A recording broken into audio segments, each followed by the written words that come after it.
තියෙන්නේ මගේ වත්තේ මම හදාගෙන තියෙන වද ගහක්. මේ දවස්වල තියෙන රස්නෙත් එක්ක අපේ ශරීරයේ උෂ්ණාධික බව වැඩි වෙලානේ තියෙන්නේ.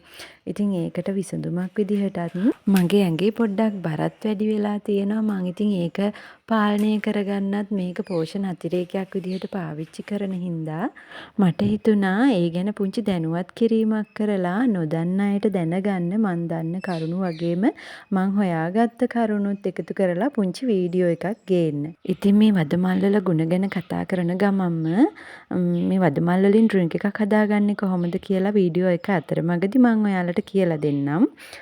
ඉතින් මුලින්ම අපි බලමු මේ වදමල් වල තියෙන ගුණ මොනවද කියලා. හිබිස්කස් රෝසා කියන විද්‍යාත්මක නාමයෙන් හඳුන්වන වදමල අපිට වර්ණ කිහිපයකින් වගේම වර්ග කිහිපයකිමුත් දැක ගන්න පුළුවන්. ඉතින් මේ තමයි පොකුරු වදමල්.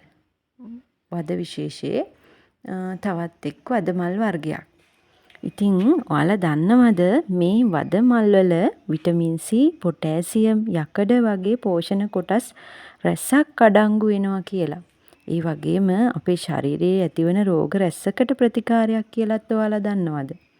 අපේ උදරය ආශ්‍රිතව ඇතිවන රෝග, ඒ කියන්නේ ગેස්ට්‍රයිටිස්, බඩ පිපුම මේ වගේ රෝග සමනය කරගන්න මේ වදමල් පානය අපිට උදව්වක් වෙනවා. වගේම තමයි අපේ ශරීරයේ ඇතිවන කොලෙස්ටරෝල් තත්ත්වය, ඒ වගේම අධිරුධිර පීඩනය පාලනය කරගන්නත් පුළුවන් වෙනවා. වගේම තමයි අධිරුධිර පීඩනයේ හින්දා ඇතිවෙන හෘද රෝග වළක්ව ගන්නත් මේ වදමල උදව්වක් වෙනවා.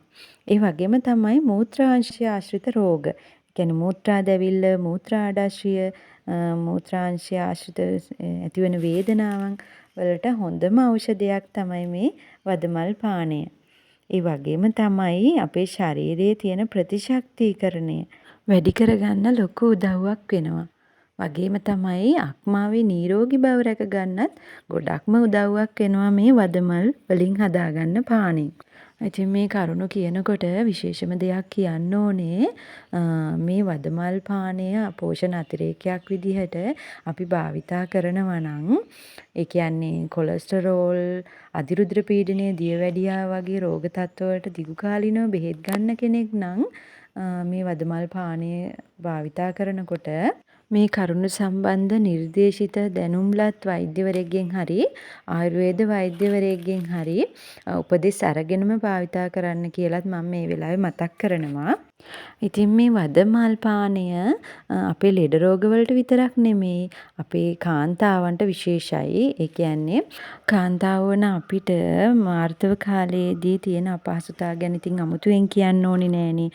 ඒ කාල සීමාවෙදී තියෙන උදර වේදනාව, අධික රුධිර වහනය, හිසේ කැක්කුම වගේම මානසික ආතතියෙන් මිදෙන්නත් මේ වදමල ගොඩාක් උපකාර වෙනවා.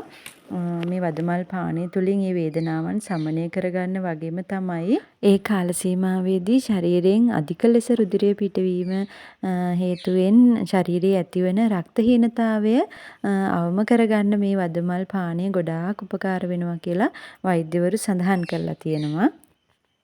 ඔන්න ඉතින් කාන්තාවන්ට විතරක් නෙමෙයි, පුරුෂ පාර්ශවයටත් විශේෂ වෙන දෙයක් ගැන තමයි ඊළඟට මම කියන්න යන්නේ. ඉතින් මේ වදමල් අපේ රූපලාවන්‍ය කටයුතු වලට ගොඩාක්ම වැදගත් වෙන දෙයක්. මේ වෙනකොට ඉතින් ඔයාලා දන්නවනේ අපිට වෙළඳපොලින් මිලදී ගන්න පුළුවන් මේ වදමල් වලින් හදපු ක්‍රීම් වර්ග, හෙයාර් ඔයිල්, ෂැම්පු වර්ග ඕන තරම් ගන්න තියෙනවා කියලා. ඉතින් ඒ වගේ තියෙන ප්‍රමිතිය ගැන නම් කියන්න මම දන්නේ නැහැ. ඒවා කොහොම නමුත් මේ අපිට ස්වභාවිකවම ලැබිලා තියෙන මේ වදමල් වලින් මං හිතන්නේ ඒ වෙළඳපොලින් මිලදී ගන්න තියෙන දේවල් වලට වඩා වැඩි ප්‍රතිඵලයක් ස්වාභාවිකවම මේ මල් වලින් හදාගන්න පානෙන් අපිට අපේ ශරීරයට ලබා ගන්න පුළුවන්. වදමල් වලින් ලැබෙන ප්‍රතිඵල ගැන ගොඩක් අපි කතා කරානේ. ඉතින් තවත් වැදගත් කරුණු ගොඩක් තියෙනවා. ඉතින් මේ දේවල් කතා කරන ගමන්ම අපි අපේ බීම එකත් හදාගමු. මුලින්ම මේ මල් ටික හොඳ පිරිසිදු වතුර වලින් හොද ගන්න ඕනේ. මොකද මේ මල් වල කෘමි සත්තු දූවිලි රැඳිලා තියෙන පුළුවන් හින්දා අපේ ශරීරයට ඒ දේවල් ගුණ නැහැනේ. ඒ නිසා ඉතින් මේ මල් ටික හොඳට පිරිසිදු කරගෙන ඉන්න ඕනේ. ඊට පස්සේ අපිට පුළුවන් හොඳ පිරිසිදු වීදුරුවක් අරගෙන මේ මල්වල පෙති එකින් එක වෙන් කරලා මේ වීදුරුවට දාගන්න. ඔයාලා කැමති නම් මේ මල පිටින් උනත් මේ බීම එක හදාගන්න එකතු කරගන්න පුළුවන්. ඉතින් මේ පොකුරු වදමල් පානය අපේ හිසකෙස් වල ප්‍රශ්න වලටත් හොඳ විසඳුමක්.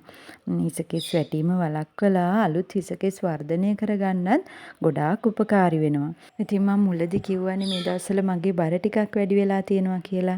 ඉතින් මේ බර අඩු කරගන්න මම ගන්න කෑම අතරට එකතු කරගත්ත දෙයක් තමයි මේ වදමල් පානය. ඉතින් මේ වදමල් අපේ ශරීරයට එකතු කරගත්තාම අපේ ශරීරයේ තියෙන අනවශ්‍ය මේද කොටස් දහනය කරලා අපේ ශරීරයේ අධික තරබාරු බව බර තරමක් පාලනය කරගන්න උදව් වෙන පෝෂණ අතිරේකයක් විදිහට ඉතින් මේක පාවිච්චි කරන්න පුළුවන්. මල් කීපයක මල් පෙති ටිකක් මම මේ භාජනයට එකතු කරගත්තා. ඔන්න ඊට පස්සේ මම මේකට එකතු කරගන්නවා හොඳට නටන උණු වතුර. ඔයාලට පේනවනේ උණු වතුර එකතු කරගන්නකොටම මේ වදමල් වල තියෙන වර්ණ මේ වතුරත් එක්ක එකතු වෙනවා කියලා බලන්න හොඳ ලස්සන පාටක් වතුරට එකතු වෙලා තියෙනවා. ඊට පස්සේ මේ මල් ටික හොඳට වතුරත් එක්ක කලවම් කරලා වාජනේ මූණ්ඩිය වහලා විනාඩි කිහිපයක් හොඳට මේ මල් ටික තැම්බෙනකන් තියලා තියන්න ඕනේ. ඉතින් බර පාලනයකට මේක පාවිච්චි කරන කෙනෙක් නම් අනිවාර්යෙන්ම අපි ගන්න කෑම සහ ව්‍යායාම අතරට අතිරේක පෝෂකයක් විදිහට තමයි ගන්න ඕනේ.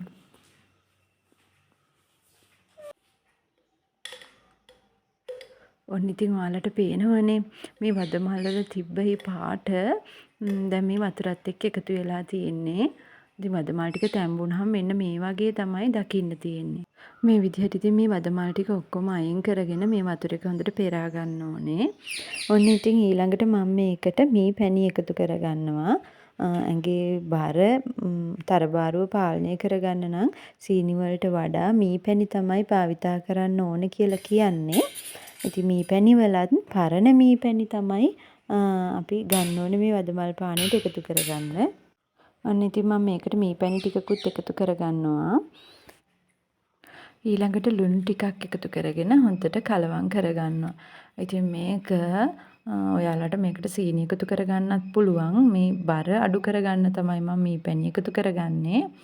ඊළඟට මම මේකට දෙහි ටිකක් එකතු කරගන්නවා. ඔන්න ඔය විදිහට තමයි මේ වදමල් බීම එක හදාගන්න ඕනේ. ඔන්න ඉතින් බලන්නකෝ මේ බීම එක හදාගෙන ඉවර වුණාම අපිට කලින් තිබුණ දම්පාට වර්ණය නෙමෙයි තියෙන්නේ. ඒකට හේතුව තමයි දී දාපුවාම ඒ වර්ණක වෙනස් වෙනවා.